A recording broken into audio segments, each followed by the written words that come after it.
So before I get started with the kitchen video, I just want to give some more detail on the kitchen for those that are interested.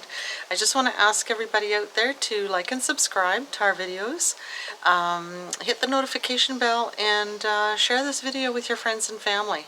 That'll help us out an awful lot, and we really appreciate it being a new channel. And we'll go inside now and check out the kitchen. I thought after doing the updated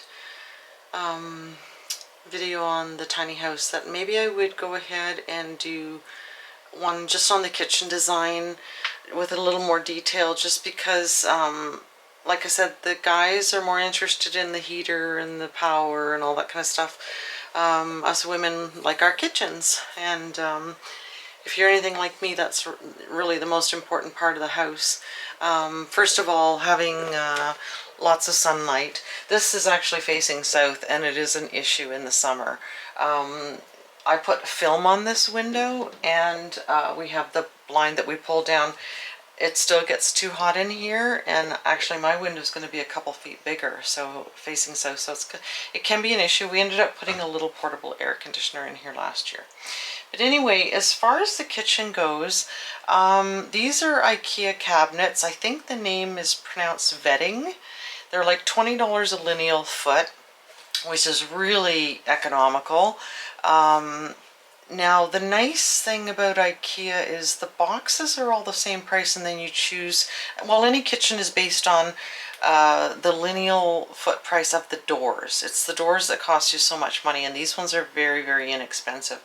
We've used them in numerous kitchens already, and been very happy with them. You just can't beat the price. I might, if I can afford it, just depending on the timing and everything, I might end up using dark gray on the bottom and white on the top with mine. But that's a decision down the road, and we'll have to see about that.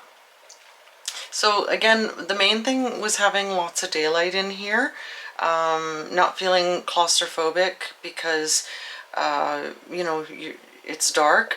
And anybody that has ever walked into this place, the first thing they say is, oh my goodness, you know, like they're just so surprised that they don't feel claustrophobic. It doesn't feel tight, and it's not dark. But then of course that's one of the reasons we don't stain or lacquer the wood. We paint it. It's really important to me to have it really light and bright inside.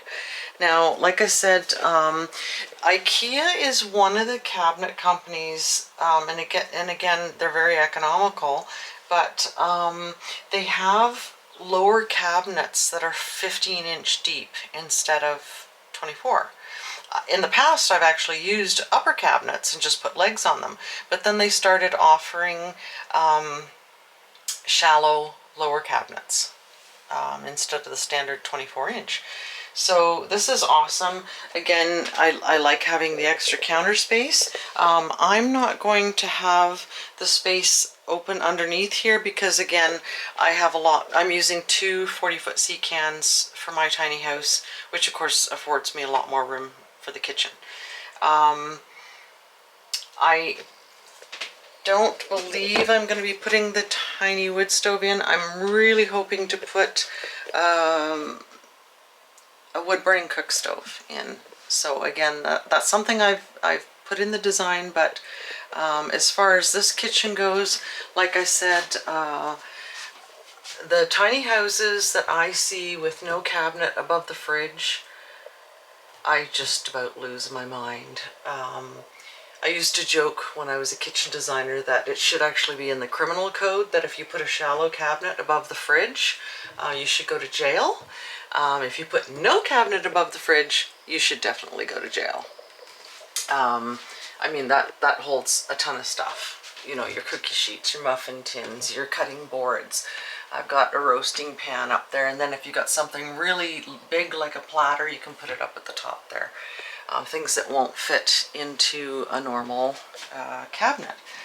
And again, lower, I always put drawers. And then, you know, you get the dividers that, you know, can organize everything for you.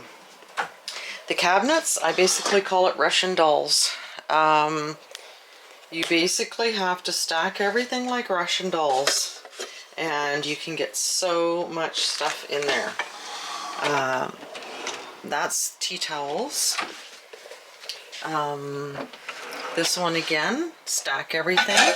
The strainer, the big strainers inside the spaghetti pot. This one here again, all the pots and pans are stacked, which just makes it, you know, I mean, you can get so much stuff in there. So, and the other thing I wanted to mention that's really, really important,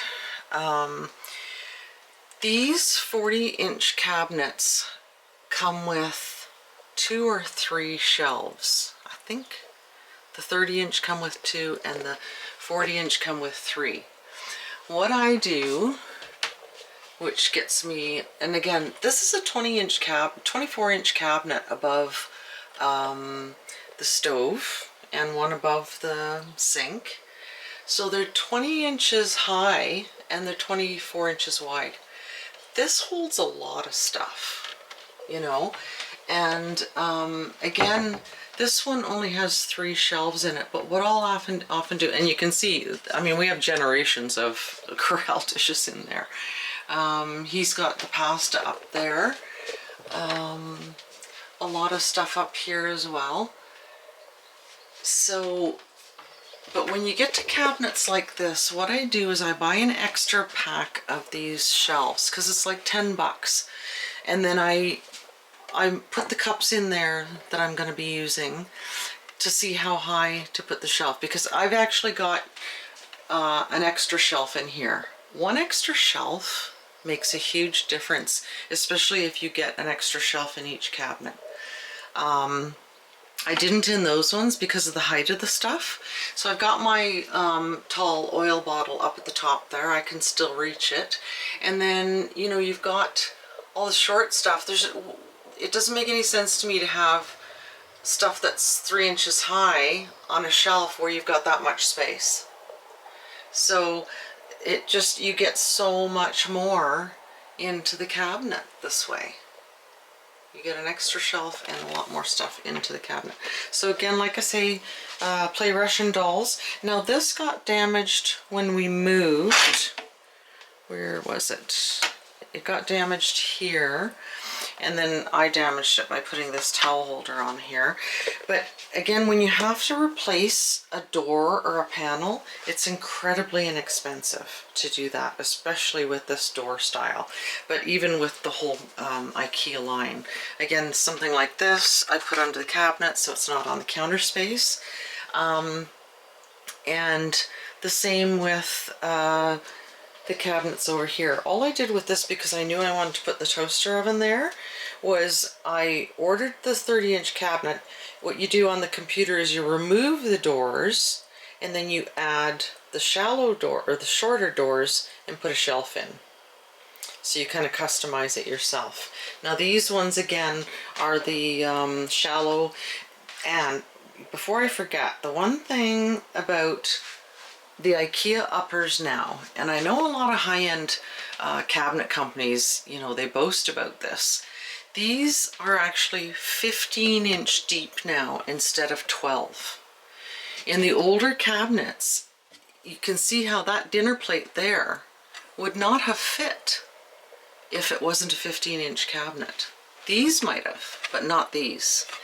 So that's one change that they made a few years ago that is absolutely awesome. They are 15-inch deep instead of 12s. So again, when you choose to use the shallow lower cabinets, you're actually getting a 15-inch deep cabinet instead of a 12. So not only are you getting more space in the cabinet, but then you're getting, I think this is overhanging by an inch or an inch and a half. So you've got, you know, like 16 or 17-inch counter space instead of 13. So that makes a big difference, especially, like I said, I use this side for rolling out my pastry. And I may end up adding maybe even an extra inch of counter space on this side to give me a little bit more depth, because I don't find it too crowded in here. Typically, you know, the sort of rules for kitchen design, you're supposed to have 42 inches of space between this and this. Well, we don't have that now, but I don't find this to be a difficult kitchen to work in, unless of course there are 3 or 4 people in here. I've been in here with you know, my daughter-in-law and my youngest son's girlfriend, and it's fine, but you kind of do the dance, you know. It's definitely not a 3-cook kitchen, but then that rarely happens anyway. So having that is a big deal. Having that extra 3 inches in depth in all of these upper cabinets. So the same thing. Now this is I'm actually going to do this above my kitchen window as well, because I'm going to have a 30-inch high window instead of this 48, because I'll still have the width and lots of sunlight. So I'm actually going to put some of these 20-inch cabinets. I think you can get them in 15 as well, so you could make the window bigger. I'm going to put them above my kitchen window as well. So I will have drawers on the shallow side on the bottom, and I'll have the 20-inch cabinets on the top. Now, if you look at how much, I think these are 36s. So there are 2 36s wide on the bottom and 2 36s at the top. Well, because I bake so much and everything, of course, this is what I've done. And when I'm cooking or baking, everything is right here, right by the kitchen. And I just can't say enough about having all this extra storage. So, same with the bathroom. I chose the lower shallow depth cabinets. They're right on the list when you're designing your kitchen online. And this one we did have very little overhang because of the door. So you can see how precise you have to be when you're planning things out with a tiny house. But that's, you know, that's just something that you should be doing anyway, is just being really careful of the design. And even with the shallow cabinets, this is still a ton of counter space for the bathroom. The thing I did forget to mention, because this wardrobe, I call it the wardrobe, was facing the other way, there was not going to be enough width in the doorway, or on that side of the door, to have an actual IKEA wardrobe. They're 39 inches. This is actually a 30-inch pantry cabinet. And what you have to do, you scroll through when you're choosing the pantry cabinet, and it will actually give you the choice of having normally the short doors are on the top when you choose a pantry, and the tall doors are on the bottom. That's just kind of a standard thing. If you scroll through, you will find this option where the shorter doors are on the bottom and the tall doors are on the top, because of course you want to put your coat hook up there, or your, you know, for your hanging clothes. So that is something I wanted to mention too. This is actually a kitchen pantry cabinet. So that's what I used for the wardrobe in the bathroom. And again, planning things out, I have the toilet paper in this drawer here right in front of the toilet, so nobody has to run out of toilet paper when they're on the potty. So like I said, you can see the depth of these cabinets. I mean, most people can eyeball that and see that that is not a 12-inch deep cabinet. So that is a really big deal as far as I'm concerned. And like I said, just the amount of stuff that, like these are 40-inch high as well. We've got the ceiling height, so I don't understand not putting the 40-inch. Like, I don't know why you would put 30-inch cabinets all through this kitchen and have that space at the top where it gets gross and dirty, and I don't understand that, why you would give up that space. So again, I have the things that I use the most here handy. A few of my cookbooks and my little immersion mixer, things that I use a lot.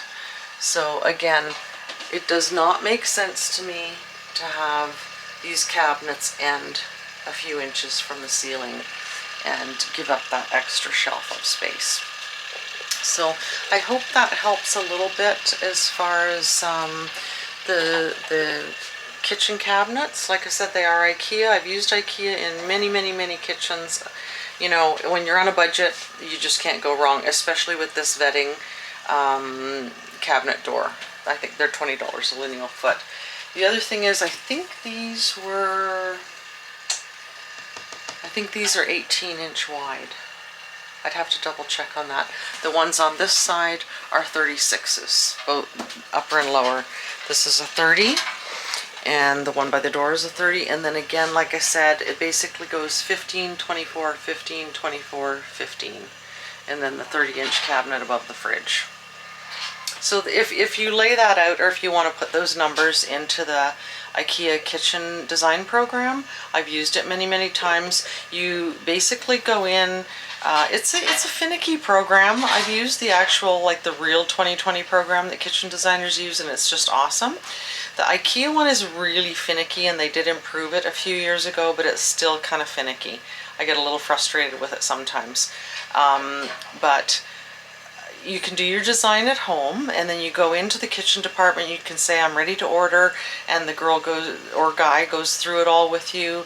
I just find it a really easy system to use and very economical. And I think most people are looking for that. They're looking for a really economical system. Now, because of all the budget issues right now with lumber and everything else, I may end up using the commercial racks like I did in Ontario as a temporary kitchen before I had my kitchen installed. So we'll just see. And just, I didn't know this for a long time. This fridge gable, which again, I always put a fridge gable on the cabinet side. I can't stand it when your countertop is there, the fridge is there, and stuff falls down beside it. That's another pet peeve of mine. I have a lot of them, don't I? But anyway, a fridge gable, what you do, you choose your fridge cabinet, and then you scroll into, I think the next section, I think it says Other, and you choose a panel, a left panel and a right panel. So it would be like if you wanted a panel to finish this side of the cabinet, or this side if that was an end wall. So this, I thought this was kind of weird that I was looking for the fridge gables and trying to add them in, but they actually count it as a left and a right panel for this fridge cabinet. So that's a little tip that'll save you some frustration. But the fridge gables are so worth it. And we actually, the shelves that we had above the TV and under the TV were actually the cutoffs from these fridge gables. Again, I never throw anything away. They make an awesome shelf. These come in a standard 36-inch size. So if you cut off 9 inches or a foot or whatever, they make an awesome shelf, right? If you want to put some open shelves somewhere. So those are a few little things that I've found over the years. Yeah, I can tell just the ones in the kitchen are 15. So these are definitely 18s that I put in the living room. We debated, we went back and forth about that. Like, should I, you know, was it going to be a little bit too tight putting 18s in here? Because the idea was, you know, again, for future planning, if you wanted to put a sofa in here instead of the 2 chairs, would you have room in between the 2 cabinets that we put on the floor? So little things like that, just kind of looking ahead to what you might want to change and what you might want to do even as far as furniture goes, makes a big difference. So I hope that helps as far as the kitchen goes. The one thing I wish I had done differently, and there's not too much with this tiny house really, I didn't realize, because of the hookup for the propane behind the stove, you can see this space, and that's because of the propane pipes. They're very inflexible, and I guess we could have maybe built a little cubby. Like, I know there are things that you can buy that kind of go into the wall, so the pipes will indent into the wall. So you can see how far this sticks out from the cabinet. Now, even in my kitchen that wouldn't be an issue because you don't have the entry door right there. But Poor doggy's sleeping, so I don't want to wake her up. But you can see the little bumper I have on the door here. That is because the door opens and bangs into the stove. Now, if I had just switched these and put the stove there and the sink there, it wouldn't be nearly as much of a problem. It's not a huge problem. It's just something I didn't think about because I didn't think the stove was going to stick out from the wall this much. And of course I just dropped a freezer bag down behind there the other day. So I don't like the fact that stuff can fall down behind there. I mean, it's not, like I say, it's not a huge issue, but it's an issue. And if I had thought about it beforehand or even realized, I didn't realize this, I mean, stoves don't normally stick out that far. If I had realized that that was going to be an issue, I definitely would have switched the stove and sink location, because it wouldn't have mattered to the kitchen design in any way. The other thing I wanted to mention was you have a sort of a rule of thumb that says the kitchen triangle should be less than 27 feet. So the measurement between the fridge, the sink, and the stove should be less than 27 feet. The smaller that triangle is, the more efficient the kitchen is. And you will find that with this kitchen. You're not walking 10 feet. I've had massive kitchens. Like the last bungalow we built, it was an 1,800 square foot bungalow. We had 90 square feet of granite in the kitchen. So that gives you an idea. That was with the desk area, of course, too. But it was a huge kitchen. And I think the island was 6 or 8 feet long. So you don't want an island in between the fridge and the stove. That interrupts the triangle. That's another issue, rule of thumb. So this is an extremely efficient kitchen to use, especially as you get older. It's nice to have an efficient kitchen. And even with mine, you know, having the 24-inch cabinets, that measurement from the fridge to the sink, you can see how short it is here. I mean, it's basically 2 feet if you go to the center. And then, you know, it's about 2 feet from the center of the stove to the sink. So you're looking at, you know, like a 6-foot triangle, not a 27-foot triangle.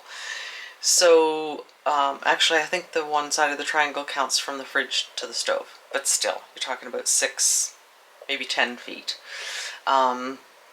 So it is an extremely efficient kitchen to cook in and even bake in, because you know, if you're at the stove, everything's within reach. Like the fridge is 4 feet away. Everything is really handy. So I am finding that really nice too. Like I said, I'm gonna be happy to have a little more storage in my kitchen and a little more space. Just because that's my happy place. I love being in the kitchen. But for a tiny kitchen, I'm extremely happy with this one. I love the daylight. I love the counter space. I love the appliances.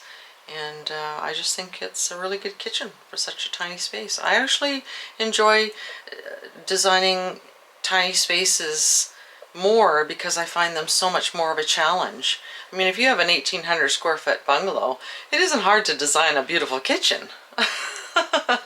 You know, although I have seen some with massive islands with bar stools and everything right in the middle of the kitchen triangle, which makes it a nightmare to me. So I am really pleased with this kitchen. And if you have any questions or comments about the kitchen or about the kitchen design, feel free to ask. Feel free to send your criticisms too. They'll just be ignored, but you can feel free to do so. Anyway, I'm really happy with this kitchen. I'm happy with the design, the appliances, everything. So, and I even love having the little wood stove in the kitchen. You know, I use it to warm things up, and I love having because it's in between the living room and the kitchen. You get the warmth from both areas, so it's just awesome. So like I said, if you like what we're doing, you like the videos, share them with your friends and family. Like and subscribe, hit the notification bell, and come along with us on this crazy journey. Well, I'm the crazy one, let's face it. But anyway, follow along with us and share these videos. We'll see you next time.